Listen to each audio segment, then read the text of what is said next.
He replaced Nero, and was murdered just 7 months later.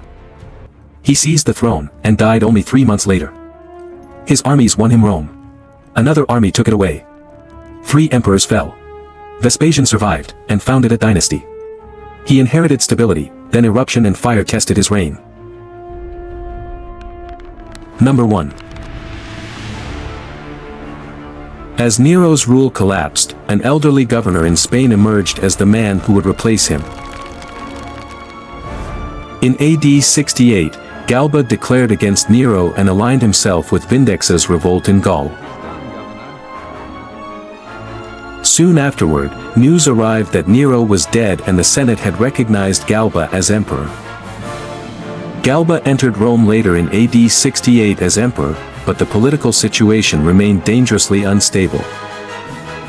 In January AD 69, Galba adopted Piso Licinianus as his son and designated successor.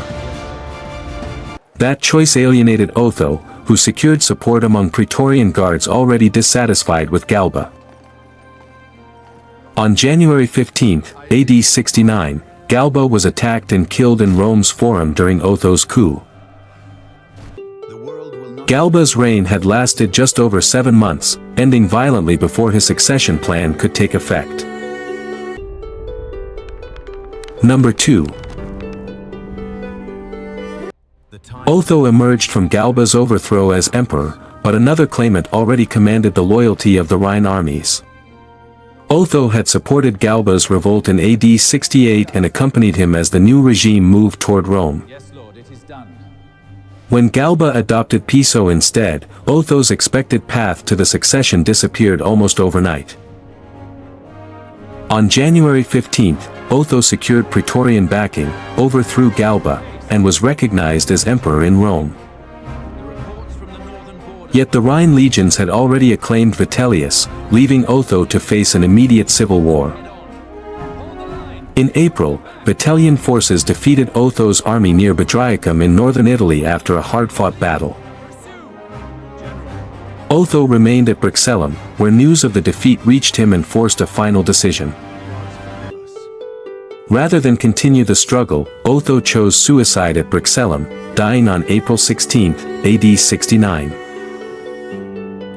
He had ruled for roughly 3 months, leaving Vitellius as the next emperor in Rome's civil war. Number 3. Even before Otho took power, Rhine troops had already acclaimed Vitellius as a rival emperor.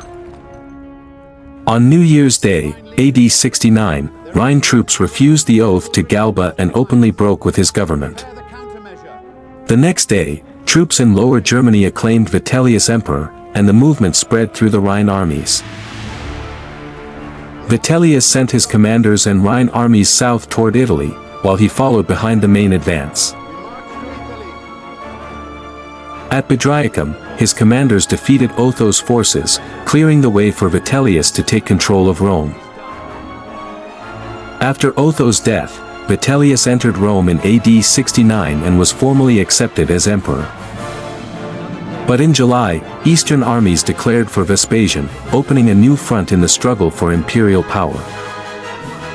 In October, Flavian forces defeated the Vitellian army at Second Bedriacum, shifting the war decisively toward Rome. By December, Flavian troops fought their way into Rome as the last Vitellian resistance collapsed inside the city. On December 20, AD 69, Vitellius was captured in Rome and killed as the Flavian victory became complete. His rule had lasted only months, ending with the empire passing to Vespasian and a new dynasty.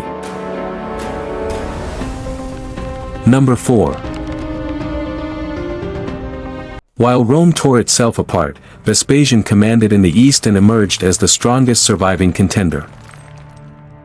In AD 67, Nero entrusted Vespasian with suppressing the revolt in Judea, where he led a major Roman campaign. In July AD 69, armies in Egypt and Judea declared for Vespasian, while Syria also joined his cause. Vespasian stayed in the east while allied commanders and Danubian legions carried his cause west into Italy. From Alexandria, he learned that Vitellius had been defeated and killed, leaving Rome in Flavian hands. When he reached Rome in AD 70, Vespasian worked to restore government, finances, discipline, and stability after civil war. Suetonius says Vespasian personally helped clear debris from the burned capital as Reconstruction began in Rome. Around AD 72, construction was underway on the Flavian Amphitheater, the vast arena later known as the Colosseum. In June AD 79, after nearly 10 years as emperor, Vespasian died at the age of 69. Unlike his three predecessors, Vespasian left a secure succession. His elder son inherited the empire peacefully. Number 5.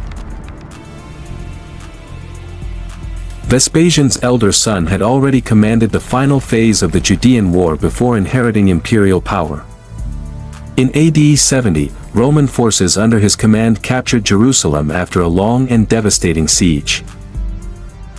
The following year, father and son celebrated a joint triumph in Rome for victory in the Judean War. When Vespasian died in AD 79, Titus succeeded his father peacefully, without another contest for the throne. Later that year, Vesuvius erupted over Campania, burying Pompeii, Herculaneum, and surrounding communities beneath volcanic debris. Titus appointed commissioners of consular rank and directed imperial resources toward communities devastated by the eruption. In AD 80, Titus dedicated the Flavian Amphitheater and marked its opening with major public games. That same year, a major fire burned in Rome for 3 days, bringing another crisis to his short reign.